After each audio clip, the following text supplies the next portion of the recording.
Salut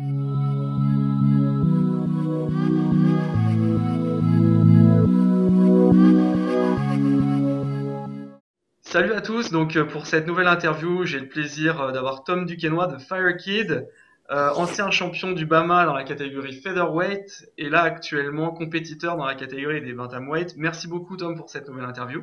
Bah, avec plaisir, comme d'hab. Donc on va refaire un petit récapitulatif là sur ton actualité. Donc ce qui est bien, c'est qu'on a souvent l'occasion de se parler. Donc on rate rien en fait de ton actualité, mais juste pour ceux qui arrivent en cours de route, on va refaire un petit point. Donc ton dernier combat, c'était contre Damien Rounet, superbe victoire par KO au premier round, donc au bout d'une minute 22, tu fais un super enchaînement avec tes points. D'ailleurs, je sais plus, quelqu'un avait mis tu sais, une image animée, là, un GIF euh, de Nate Diaz justement qui faisait un super enchaînement comme ça. C'était contre Gray Maynard, je crois. Et on voit, tu le boxes, il Ouais. te met la cage, et là, il se fait complètement envahir par ta déferlante de punch. Donc vraiment un beau combat, une belle victoire. Donc c'était tes débuts en bantamweight au Bama. Donc c'était ton premier vrai test match en bantamweight. Et donc j'aimerais que tu nous parles de ce combat-là, comment tu t'es senti et tout ça, quoi. Déjà, je suis content dans le sens où la diète, elle a pas été, enfin, elle était compliquée, mais j'ai pas eu besoin de cutter. C'est-à-dire que je suis à 145 livres, 66 kilos en temps normal. Hein. Quand je suis un peu plus gras, je suis à 68 kilos. Et puis, mais ce qui fait que j'ai complètement réussi à faire la diète sans avoir, tu vois, sans avoir à cutter quasiment, tu vois. D'accord. Donc, bon, au final, ça s'est bien passé. Je revenais d'un combat qui était dur où je m'étais cassé la main. Donc, j'avais 3 mois dans le sac. À partir de là, 3 mois sur le côté, les doutes, etc. Après 3 mois de préparation à Albuquerque, où là, on avait eu justement des paramètres à régler. Concernant le dernier combat, donc des choses dans mon style à régler, et c'était complètement, le dernier combat contre Rooney, il a servi complètement à mesurer la progression, tu vois, à quantifier vraiment ce qui restait à faire, et puis voilà, ça s'est super bien passé, c'est-à-dire que j'avais bien travaillé avec Mike Wickeljohn ici à Albuquerque sur les transferts de poids, sur l'efficacité réelle des points. Et ben, je suis content parce qu'on voit que je suis sur la bonne route avec le dernier combat. C'est clair. Juste au début du combat, là, après 15 secondes, on voit que ça part très fort, très vite. Et là, on voit, tu poses un genou à terre. Qu'est-ce qui s'est passé? T'as glissé ou tu t'es pris un coup à ce moment-là? Je sais pas si tu t'en souviens. Non, non, ouais, je me suis pris une droite en contre, mais ici, tu sais, donc c'est comme Ok. si tu te prenais un mur. Donc j'avais bien rentré le menton parce que l'objectif c'était de casser la distance comme il était bien plus grand que moi. Et puis je me suis pris sa droite en contre, ce qui fait que c'est comme si tu sais, quand tu te prends un mur, ah, donc là, mon D'accord. menton était protégé, donc si tu veux, j'étais pas sonné, un petit peu sonné, mais pas KO, tu veux dire. Et après, je me relève, oh, je sautille, hop, ça va, et puis on y revient, quoi. Ouais, c'est ça, voilà, récupérer et après bien repartir. Voilà, bah, c'est de ma faute. J'aurais dû attaquer plus intelligemment. Mais c'est pareil, ça, ce paramètre-là, et j'ai pu le ressentir en combat. Et puis là, je l'ai travaillé pendant le camp, c'est-à-dire rentrer avec plus d'intelligence, pas se jeter. Et c'est pour ça qu'il m'a contré. Donc encore une fois, tu vois, tant mieux, quoi. Tu vois, moi, ça me donne des trucs à taffer. Donc après le combat là, qu'est-ce qui s'est passé? Est-ce que donc le Bama t'a tout de suite dit ok, prochain combat tu vas combattre pour la ceinture? Est-ce que ça c'était déjà prévu avant donc de faire ton combat contre Rounet? Est-ce qu'ils t'ont dit fais déjà un combat bantamweight et on te garantit que le deuxième, si tu le gagnes, si tu gagnes ton premier combat en bantamweight, deuxième combat on te donnera un combat pour la ceinture? Ouais, en gros, c'est ça. Ouais. On s'est C'est ça, dit, hein. on fait déjà un premier combat de rappel. On commence à dire aux champions qui commencent à se préparer pour l'échéance d'après. Et puis voilà, après, t'as ton title shot.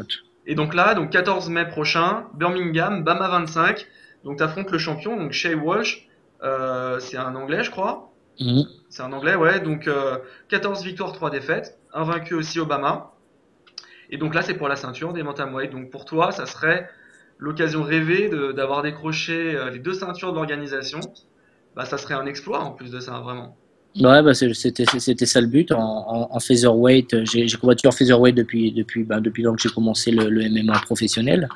Et puis là, de fil en aiguille, on a vu que les mecs, ils étaient vraiment plus costauds, du moins l'UFC en 145 livres, 66 kilos, c'est-à-dire qu'ils faisaient des rebonds le jour du combat où ils arrivaient à 73 kilos, là où moi j'étais toujours en 68, tu vois. Ouais. Donc là, le niveau en allant se resserre et on arrive tous au même niveau. Faudrait pas qu'en plus je sois désavantagé par le poids.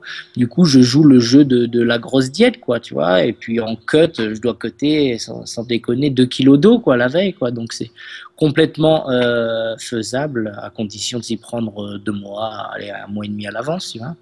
Ouais. Et, et puis le fait est que j'ai toujours la ceinture en featherweight, donc ce serait vraiment une unification de titre parce que d'ici là, il n'y aura pas de combat en 66 kilos pour le title. D'accord, ok. Ah ouais, c'est énorme ça, d'accord.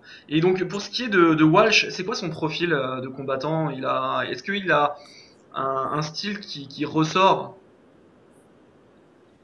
Ouais, ouais, ouais, il s'entraîne beaucoup en Thaïlande, là-bas à Tiger Muay Thai, donc Ouais. il a vraiment un background de boxeur thaï, donc il envoie les genoux, les low kicks, il envoie les poings, avec la capacité de shooter en lutte à tout moment, donc lutteur aussi. Au sol, il est pareil, il contrôle comme un lutteur. Il tente pas énormément de soumission, mais il contrôle bien. Quand je regarde son dernier combat, quand il a gagné justement le titre en novembre dernier, on voit qu'il contrôle bien au sol, on voit il est costaud du haut du buste, il est plus grand aussi. Donc D'accord. voilà, c'est chez Ok. moi. Et comment ça se passe là ta préparation à Albuquerque? Donc t'es retourné aux États-Unis, toujours chez Greg Jackson, Mike John dans leurs nouveaux locaux là, dans le nouveau gym. Ça se passe comment là? Parce que je vois qu'il y a du monde là en ce moment. Il y a BJ Penn, bien évidemment, il y avait Jones qui se préparait. Et puis il y a tout le reste quoi. J'ai vu une photo là avec Romero. Il y a du monde, il y a du beau monde. Bah, écoute, ici c'est le paradis en tout cas pour les sparring, dans ma catégorie aussi. Bon, BG Penn est un peu plus lourd, mais ici on tourne, il y a Diego Brandao, il y a Diego Sanchez, il y a Joby Sanchez qui est à l'UFC, il y a du monde, comment du monde, il y a Clay Guida qui est passé, il y a Oliol, on s'entraîne, je m'entraîne beaucoup avec elle aussi parce que techniquement je la trouve encore même supérieure techniquement par rapport au mec ici, tu vois, donc Ah ouais. j'apprends super, avec elle j'apprends énormément. Qu'est-ce que tu Et fais avec Olium par exemple? Vous faites quoi? Vous faites du sparring debout? Vous faites du grappling? Ben, si tu veux, 3 fois par semaine, il y a 5 x 5 de MMA à faire. Le matin, c'est le lundi, mardi, jeudi. Et puis, Ouais. à ce moment-là, souvent, on se rejoint, quoi, parce qu'on est à peu près du même gabarit. On a des styles différents et puis on apprend quoi, en tournant ensemble. Ouais. Super, super. Et ouais, donc ça te fait vraiment du beau Donc, monde. Et BJ Penn, alors, t'as pu rouler avec lui? T'as pu faire quelques sparring aussi?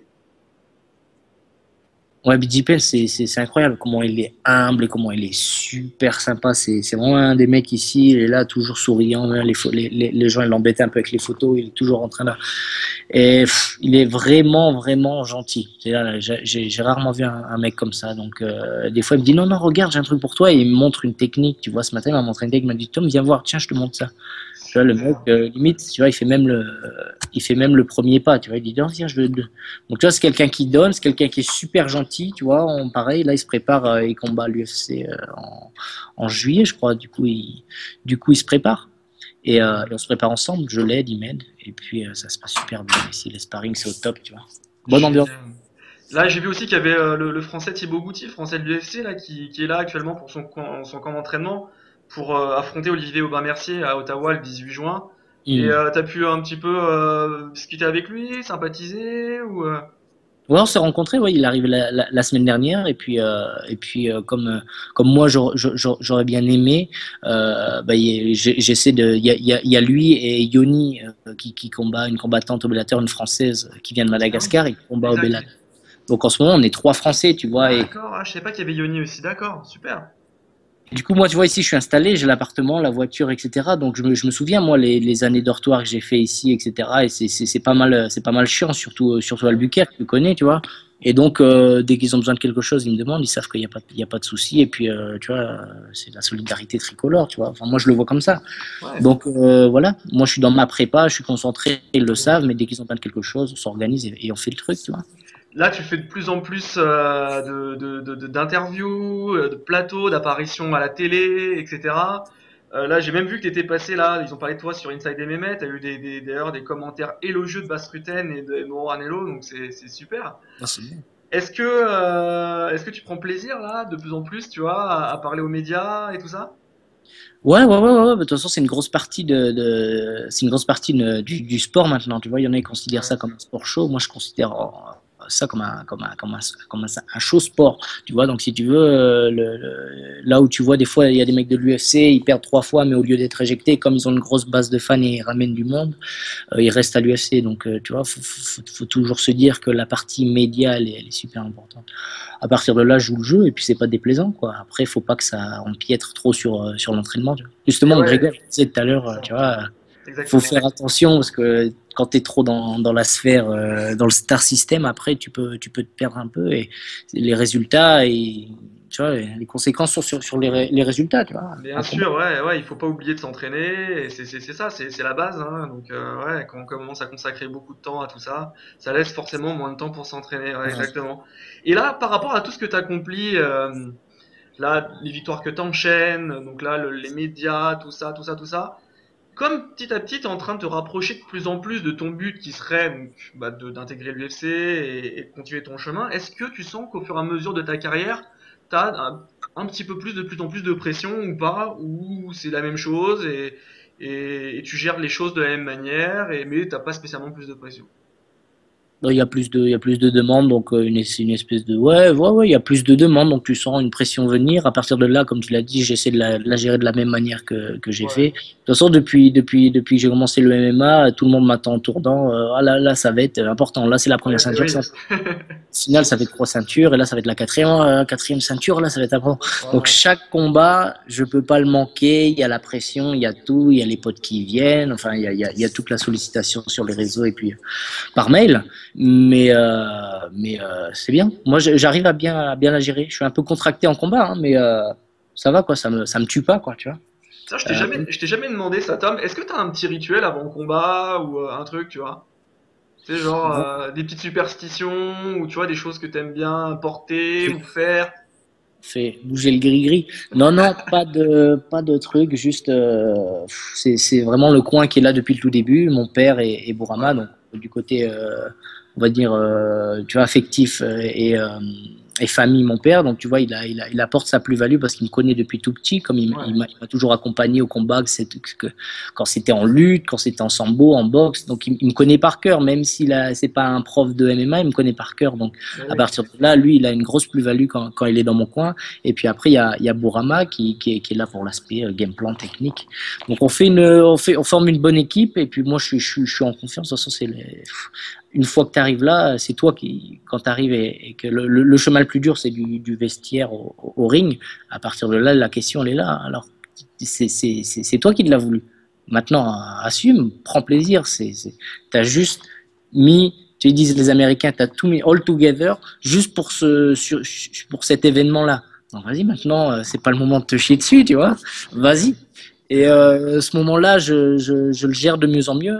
Et je suis de plus en plus relax dans mes combats. Donc voilà, ça se gère. Hein, tu vois. Un petit peu de sophrologie, au besoin. Ouais, c'est bien.